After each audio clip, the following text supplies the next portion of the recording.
La maxi inchiesta su 150 grandi opere pubbliche italiane arriva anche nel Vicentino. Nel mirino delle Fiamme Gialle le procedure di affidamento per la manutenzione e la costruzione di infrastrutture come strade, autostrade, viadotti, cavalcavia, sottopassi e gallerie.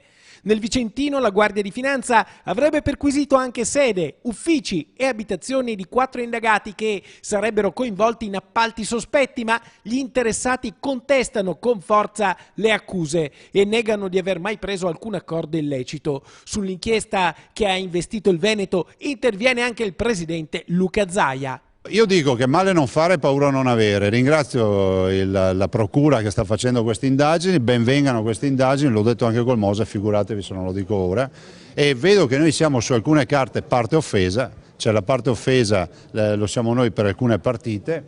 Prendo atto che se siamo parte offesa e se è dimostrato questo vuol dire che qualcuno ci ha creato dei danni, quindi è bene che siano puniti.